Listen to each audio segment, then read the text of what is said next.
আসসালামু আলাইকুম। এটিএন বাংলা সংবাদে সবাইকে স্বাগত জানাচ্ছি। আমি শামীমা আক্তার। শুরুতেই বিআরবি কেবল সংবাদ শিরোনাম। জুলাই আগস্ট গণহত্যায় মানবতা বিরোধী অপরাধের মামলার প্রথম রায় আজ। শেখ হাসিনা সহ আসামিদের সর্বোচ্চ শাস্তির পাশাপাশি সম্পদ জব্দের আবেদন প্রসিকিউশনের, পাবেন না অনুকম্পা। রাতে রাজধানীর বিভিন্ন জায়গায় ককটেল বিস্ফোরণ, নাশকতাকারীদের গুলির নির্দেশ ডিএমপি কমিশনারের। নগরীর নিরাপত্তা জোরদার।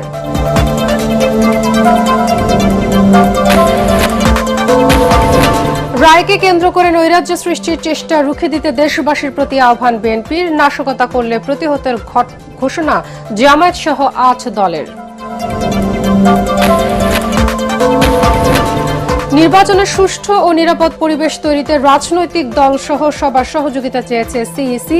প্রার্থী ও দলগুলোকে আচরণবিধি মেনে চলার আহ্বান। এবং গর্ভের সন্তান মারা যাওয়ার নাটক সাজিয়ে অভিনব প্রতারণায় নবজাতক বিক্রি। জন্মের ৭.৫ বছর পর হতভাগা মা জানলেন বেঁচে আছে তার শিশু। শুনছিলেন বিআরবি কেবল সংবাদ শিরোনাম, এবার বিস্তারিত। জুলাই গণ অভ্যুত্থানে মানবতা বিরোধী অপরাধের মামলার প্রথম রায় ঘোষণা করা হবে আজ। বিচারপতি গোলাম মর্তুজা মজুমদারের নেতৃত্বাধীন ৩ সদস্যের আন্তর্জাতিক অপরাধ ট্রাইব্যুনাল সাবেক প্রধানমন্ত্রী শেখ হাসিনা সহ ৩ আসামির বিরুদ্ধে এই রায় ঘোষণা করবেন। আসামিদের সর্বোচ্চ শাস্তির পাশাপাশি তাদের সম্পদ জব্দ করে ভুক্তভোগীদের ক্ষতিপূরণ দেওয়ার আহ্বান জানিয়েছেন prosecution. Prosecutor Gazi MH Tamim জানিয়েছেন, রায় ঘোষণার পর আবারও ইন্টারপোলের কাছে আসামিদের গ্রেফতারে রেড নোটিশ জারির আবেদন করা হবে। নারী হলেও শাস্তির ক্ষেত্রে পলাতক শেখ হাসিনার বিশেষ কোনো সুবিধা পাওয়ার সুযোগ নেই বলেও জানান তিনি। আরও জানাচ্ছেন হুমায়ুন চিস্তি। জুলাই গণ আন্দোলনে বিপ্লবী ছাত্র জনতাকে দমাতে নির্বিচারে গুলি চালায় আইনশৃঙ্খলা রক্ষাকারী বাহিনী। মারা যায় প্রায় ১৪০০ মানুষ। ওই ঘটনায় মানবতা বিরোধী অপরাধের মামলায় সাবেক প্রধানমন্ত্রী শেখ হাসিনা সহ ৩ জনের বিরুদ্ধে বিচারিক কার্যক্রমের যুক্তিতর্ক উপস্থাপন শেষ হয় গত ২৩ অক্টোবর। ১৭ নভেম্বর রায় দেওয়ার কথা গত বৃহস্পতিবার জানিয়ে দেন আন্তর্জাতিক অপরাধ ট্রাইব্যুনাল। জুলাইয়ে মানবতা বিরোধী অপরাধের কোনো মামলার এটি হবে প্রথম রায়। জুলাই গণঅভ্যুত্থানের পরে পুনর্গঠিত ট্রাইব্যুনালের রায় নিয়ে রোববার সাংবাদিকদের সাথে কথা বলেন প্রসিকিউটর গাজী MH তামিম। জানান, রায় ঘোষণা সরাসরি সম্প্রচার করা হবে বাংলাদেশ টেলিভিশনে। আসামিদের সর্বোচ্চ শাস্তি চেয়েছে রাষ্ট্রপক্ষ। একই সাথে তাদের সম্পদ বাজেয়াপ্ত করারও আর্জি জানানো হয়েছে। কারাদণ্ড বা মৃত্যুদণ্ডের পাশাপাশি এখানে আরেকটি দণ্ডকে এখানে সংযোজিত করা হয়েছে, তা হলো আসামিদের সম্পদ বাজেয়াপ্ত করে ভিকটিম, আহত, নিহত বা এই ঘটনায় যারা ক্ষতিগ্রস্ত তাদের বরাবর হস্তান্তর করা। যেহেতু এই ট্রাইব্যুনালে ফাইন্যান্সিয়াল কম্পেনসেশনটা আছে, আমরা সেজন্য এটা চেয়েছি। রায় প্রদানের ক্ষেত্রে নারীকে আমাদের সাধারণ আইনেও কোনো আলাদা প্রিভিলেজ দেওয়া হয় নাই, আর আমাদের এই আইনেও কোনো আলাদা প্রিভিলেজ নেই। রায়ের যে অংশটুকু ট্রাইব্যুনাল এখানে পড়ে শোনাবেন, সেই অংশটুকুও ট্রাইব্যুনালের অনুমতি সাপেক্ষে বাংলাদেশ টেলিভিশন এবং বাংলাদেশ টেলিভিশনের সাথে চুক্তিবদ্ধ যে কয়েকটি সংস্থা আছে এবং বাংলাদেশ টেলিভিশনের মাধ্যমে এদেশের সকল গণমাধ্যম সরাসরি সম্প্রচার করতে পারবেন। পলাতক আসামিদের ফিরিয়ে আনার বিষয়ে কথা বলেন গাজী তামিম। রায়ে যদি ট্রাইব্যুনাল ওনার বিরুদ্ধে শাস্তি প্রদান করেন, তাহলে আমরা আরেকটি কনভিকশন ওয়ারেন্টের আবেদন ইন্টারপোলে আবার পাঠাবো তার বিরুদ্ধে রেড নোটিশ জারির জন্য। রায় পরবর্তী মামলার কার্যক্রম নিয়েও কথা বলেন তিনি। আইনে পরিষ্কার করে বলা আছে যে যদি আসামি পলাতক হয় তাহলে রায় প্রদানের পর থেকে ৩০ দিনের মধ্যে উনি আপিল করতে পারবেন, যদি উনি গ্রেফতার হন অথবা উনি ট্রাইব্যুনালে এসে সারেন্ডার করেন। আদারওয়াইজ স্টেট ডিফেন্সের অ্যাপিলেট ডিভিশনে অ্যাপিল ফাইল করার কোনো ইখতিয়ার নেই। বিদেশি গণমাধ্যমে শেখ হাসিনার দায় অস্বীকার রায়কে প্রভাবিত করবে না বলেও মন্তব্য করেন প্রসিকিউটর তামিম। হুমায়ুন চিস্তি, এটিএন বাংলা, ঢাকা। জুলাই গণহত্যা মামলার রায়কে ঘিরে কয়েক জেলায় যানবাহন স্থাপনা ও স্মৃতিস্তম্ভে নাশকতার ঘটনা ঘটেছে। দুর্বৃত্তরা কোথাও অ্যাম্বুলেন্স, ব্যাংক, বাসে পেট্রোল বোমা এবং ককটেল মেরে পালিয়ে যায়। এদিকে প্রশাসনের কঠোর অবস্থানের মধ্যেও গতকাল সন্ধ্যায় পরিবেশ উপদেষ্টা রিজওয়ানা হাসানের সেন্ট্রাল রোডের বাসা এবং বাংলা মোটরে এনসিপির কার্যালয়ের সামনে ককটেল বিস্ফোরণের ঘটনা ঘটে। এছাড়াও কারণবাজার এবং জুরাইনে ককটেল বিস্ফোরণ ঘটায় দুষ্কৃতকারীরা। এক বার্তায় নাশকতাকারীদের গুলির নির্দেশ দিয়েছেন ডিএমপি কমিশনার। অনাকাঙ্ক্ষিত পরিস্থিতি এড়াতে গোপালগঞ্জ, মাদারীপুর সহ 4 জেলায় মোতায়েন করা হয়েছে বিজিবি। মনির হোসেন তপুর রিপোর্ট। সিলেটের শহীদ শামসুদ্দিন আহমেদ হাসপাতালের পার্কিংয়ে দাঁড়িয়ে থাকা একটি অ্যাম্বুলেন্সে মধ্যরাতে আগুন দেয় দুর্বৃত্তরা। রাত 2টার দিকে এই ঘটনা ঘটে বলে জানায় হাসপাতাল কর্তৃপক্ষ। তবে এই ঘটনায় কোনো হতাহতের খবর পাওয়া যায়নি। হাসপাতালের সিসিটিভি ফুটেজে দেখা যায় দুটি মোটরসাইকেলে করে 5 জন তরুণ প্রথমে পার্কিংয়ে প্রবেশ করে, পরে তাদের দেয়া আগুনে পুড়ে যায় অ্যাম্বুলেন্সটি। এদিকে গাজীপুরের শ্রীপুরের বারতুপা বাজারে মধ্যরাতে গ্রামীণ ব্যাংকের মাওনা শ্রীপুর শাখায় দুটি পেট্রোল বোমা নিক্ষেপ করে দুর্বৃত্তরা।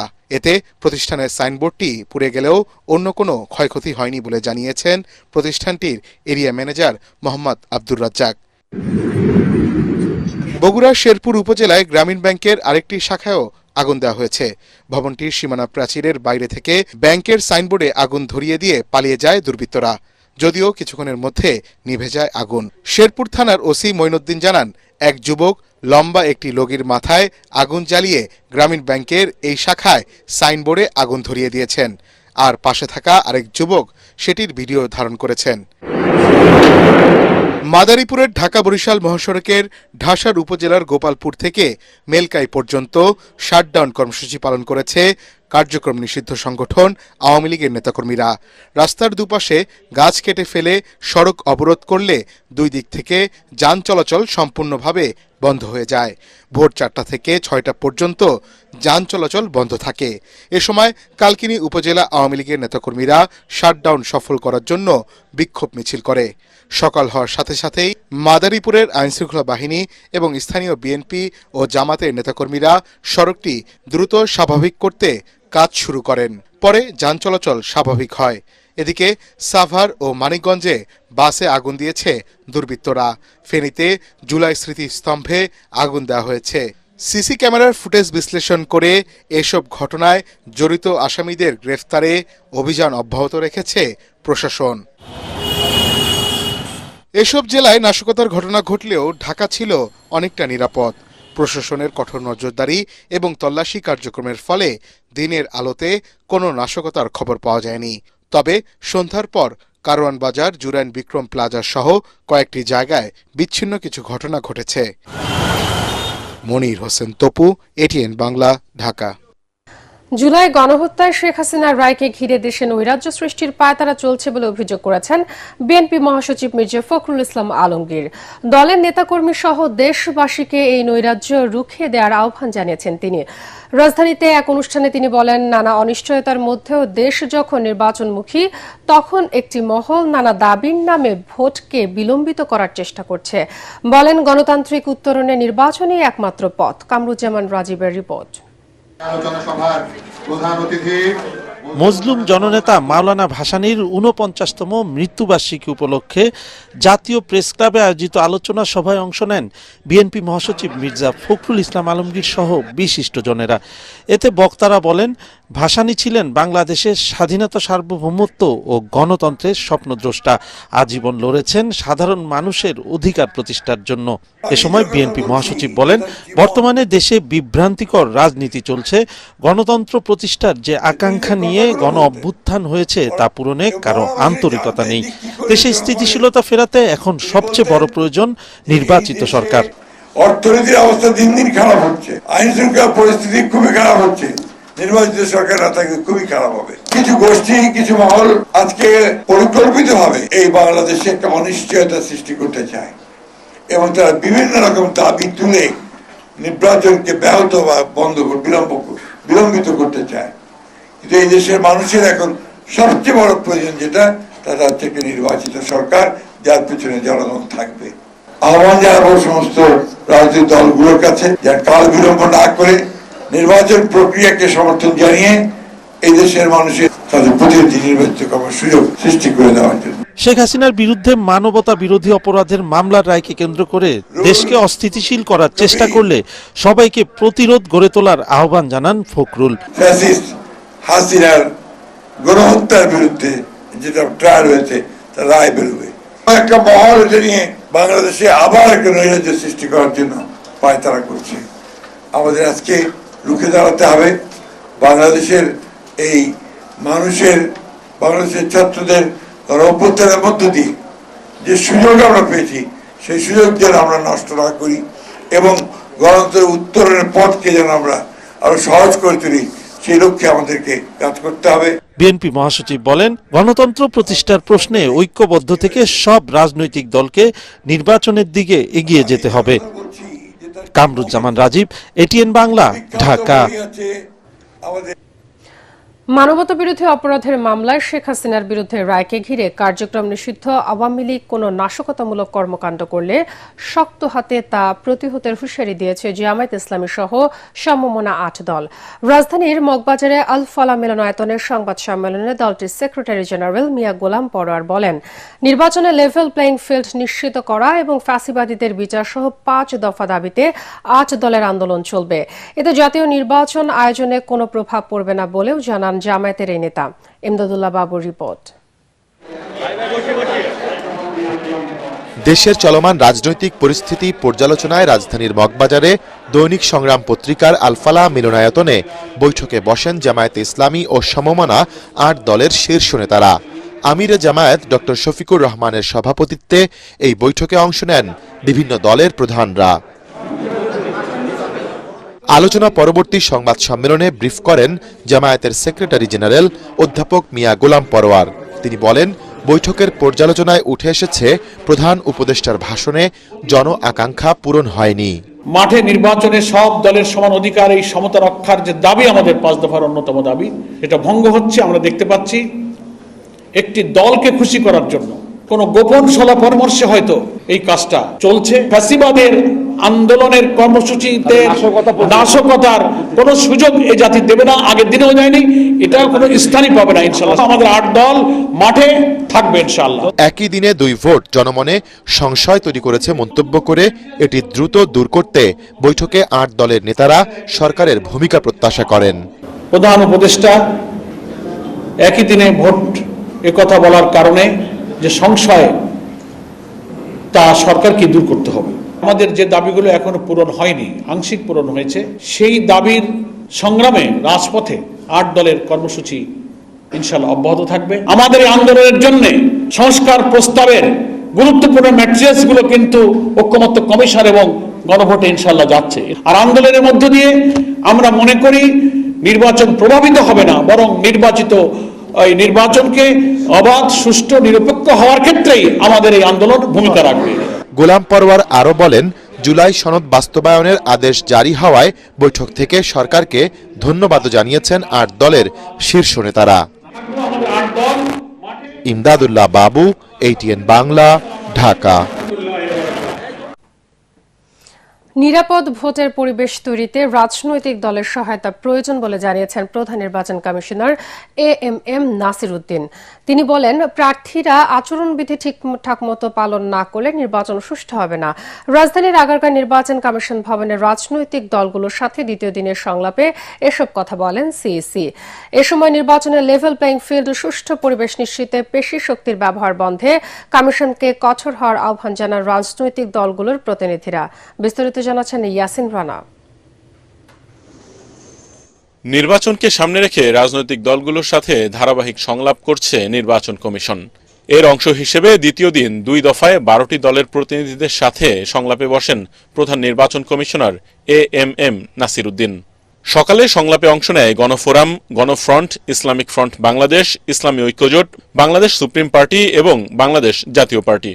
এ সময় ইসলামী ঐক্যজোটের একাংশের প্রতিবাদে আবুল হাসানাত আমিনের নেতৃত্বাধীন অংশের প্রতিনিধিদের সংলাপ থেকে বের করে দেয় নির্বাচন কমিশন।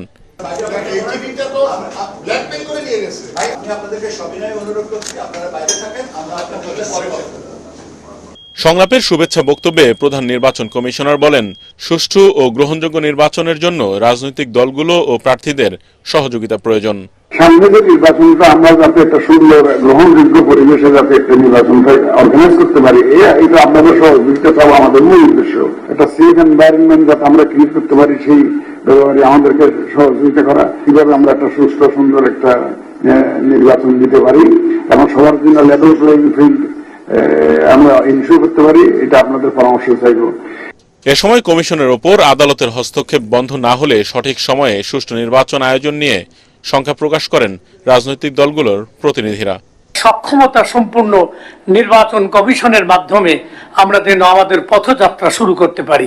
অবাধ, সুষ্ঠু ও অংশগ্রহণ এবং সর্বজন গ্রহণযোগ্য জাতীয় নির্বাচন অপরিহার্য। বিকেলে সংলাপে অংশ নেয় বাংলাদেশ জাসদ, বাংলাদেশ ন্যাপ, তৃণমূল বিএনপি, কৃষক শ্রমিক জনতা লীগ, বাংলাদেশ খেলাফত মজলিস ও ইসলামী আন্দোলন বাংলাদেশ। বাংলাদেশের সংখ্যাগরিষ্ঠ ভোটারকে বাইরে রেখে আপনারা ইলেকশন করতে গেলে সে ইলেকশন আপনারা ভালোভাবে করতে পারবেন না। আমার বিশ্বাস আপনারা একটা ভালো ভোট করতে পারবেন, যেহেতু কোনো দলের প্রতি আপনাদের কোনো মোহ নাই। নির্বাচনের লেভেল প্লেইং ফিল্ড ও সুষ্ঠু নির্বাচন নিয়ে অসন্তোষ প্রকাশ করলেও সুষ্ঠু নির্বাচনের স্বার্থে কমিশনকে সর্বাত্মক সহযোগিতার আশ্বাস দেন রাজনৈতিক দলগুলোর প্রতিনিধিরা। বিষয়ে আলোচনা ও মত বিনিময়ের জন্য ইয়াসিন রানা, এটিএন বাংলা, ঢাকা। তরুণদের ভোট আগামী নির্বাচনে জয় পরাজয় নির্ধারণে বড় ভূমিকা রাখবে বলে মন্তব্য করেছেন বিএনপি ও জামায়াতের প্রার্থীরা। রাজধানীতে ডিফেট ফর ডেমোক্রেসির ছায়া সংসদ বিতর্ক অনুষ্ঠানে কথা বলেন ঢাকা 14 আসনে বিএনপির মনোনীত প্রার্থী সঞ্জিদা ইসলাম তুলি ও জামায়াত ইসলামের প্রার্থী মীর আহমদ বিন কাশেম আরমান। এ সময় ডিফেট ফর ডেমোক্রেসির চেয়ারম্যান হাসান আহমেদ চৌধুরী কিরণ বলেন, প্রধান উপদেষ্টার ভাষণে আসন্ন নির্বাচন নিয়ে অনিশ্চয়তা কেটে গেছে। মিজান শাহজাহানের রিপোর্ট। ফ্যাসিবাদ বিরোধী রাজনৈতিক দলগুলো ঐক্যমত্য হলেই গণতন্ত্র টেকসই হবে। এ নিয়ে বিতর্কে অংশ নেয় শেরেবাংলা কৃষি বিশ্ববিদ্যালয় ও অতীশ দীপঙ্কর বিজ্ঞান ও প্রযুক্তি বিশ্ববিদ্যালয়। আসুন আমরা বিশেষবাদ দিয়ে সাধারণ জনগণকে নিয়ে গণতন্ত্রকে টেকসই করি, গণতন্ত্র পুনঃপ্রতিষ্ঠা করি। এ সময় ছায়া সংসদের স্পিকার ও ডিবেট ফর ডেমোক্রেসির চেয়ারম্যান হাসান আহমেদ চৌধুরী কিরণ বলেন, দেশে গৃহযুদ্ধের কোনো আশঙ্কা নেই। বড় দলগুলোর মধ্যে ভিন্নমত গণতন্ত্রের সৌন্দর্য। নির্বাচন ঘিরে একটা ভীষণ রকম ধোঁয়াশা ছিল। মাননীয় প্রধান উপদেষ্টার ভাষণের পর সেই ধোঁয়াশা কেটে গিয়েছে। এবারে নির্বাচনকে আমরা বলতে পারি বাগে বাগে লড়াই হবে, সিঙ্গে সিঙ্গে লড়াই হবে। এবারে জাতীয় নির্বাচনে কোনোভাবে বাগে সিঙ্গে লড়াই হবে না। বিনা ভোটের কোনো নির্বাচন এবার হবে না। এবারে দিনের ভোট রাতে হবে না। এবারে আমি আর দাবির নির্বাচন কোনোভাবে হবার কোনো সুযোগ নেই। বিতর্ক অনুষ্ঠানটি পর্যবেক্ষণ করেন ঢাকা 14 আসনে বিএনপির প্রার্থী ইঞ্জিনিয়ার সঞ্জিদা ইসলাম তুলি এবং একই আসনে জামাতের প্রার্থী ব্যারিস্টার মীর আহমদ বিন কাশেম আরমান।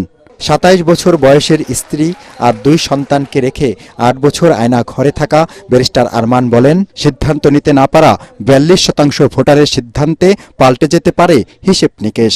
প্রত্যেকটি সমীক্ষা বলছে আগামী 2 মাস পর, 2.5 মাস পর আমাদের যে জাতির ভাগ্য নির্ধারণ হতে চলেছে, সে ভাগ্য নির্ধারিত হবে তরুণদের ভোটে। 42% ভোটার এখন পর্যন্ত সিদ্ধান্ত নেয়নি কার পক্ষে রায় দেবে। এই 42% ভোটার আগে কোনদিন ভোট দেয়নি, তাদের কোনো দলের প্রতি আনুগত্য নেই। 2016 সালে গুম হওয়া সাজেদুল ইসলাম সুমনের বোন সঞ্জিদা ইসলাম তুলি জানেন না তার ভাই বেঁচে আছেন কিনা। তিনি বলেন, নতুন বাংলাদেশে কোনো চক্রান্তই নির্বাচন বানচাল করতে পারবে না। লকডাউন দিচ্ছে, বিভিন্ন জায়গায় আগুন দিচ্ছে, মানুষকে ভয়ভীতি দেখানো হচ্ছে শুধুমাত্র বিশৃঙ্খলা সৃষ্টি করার জন্য।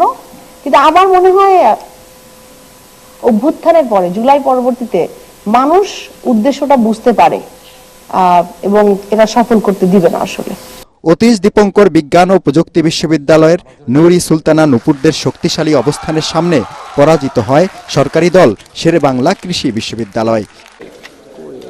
মিজান শাহজাহান, এটিএন বাংলা, ঢাকা।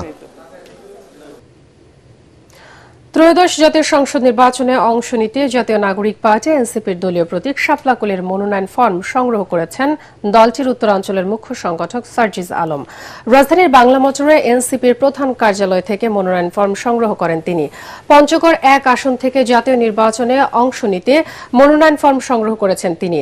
এ সময় সার্জিস বলেন, বিগত সময়ে প্রাপ্য অধিকারটুকু আদায় করে নেয়ার মতো জনমানুষের নেতা পায়নি পঞ্চগড়বাসী। নির্বাচিত হলে মানুষদের জন্য কাজ করার প্রত্যয় ব্যক্ত করেন তিনি। আর খেলার খবর।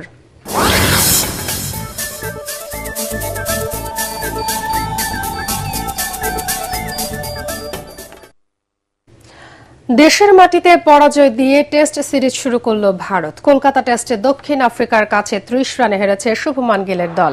এই পরাজয়ে বিশ্ব টেস্ট চ্যাম্পিয়নশিপে পয়েন্ট টেবিলের ৪ নম্বরে নেমে গেল ভারত।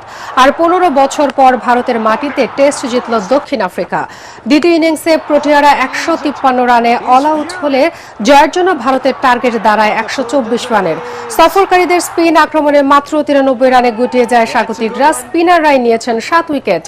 এর আগে কলকাতার ইডেন গার্ডেন্স দক্ষিণ আফ্রিকার ১৫৯ রানের জবাবে প্রথম ইনিংসে অল আউট হয়েছিল ১৮৯ রানে। আগামী ২২ নভেম্বর থেকে গুয়াহাটিতে হবে সিরিজের দ্বিতীয় ও শেষ টেস্ট ম্যাচ। শেষ করার আগে বিআরবি কেবল সংবাদ শিরোনাম আরও একবার। জুলাই আগস্ট গণহত্যায় মানবতাবিরোধী অপরাধের মামলার প্রথম রায় আজ। শেখ হাসিনা সহ আসামিদের সর্বোচ্চ শাস্তির পাশাপাশি সম্পদ জব্দের আবেদন প্রসিকিউশনের পাবেন না অনুকম্পা। রাতে রাজধানীর বিভিন্ন জায়গায় ককটেল বিস্ফোরণ, নাশকতাকারীদের গুলির নির্দেশ ডিএমপি কমিশনারের। নগরীর নিরাপত্তা জোরদার।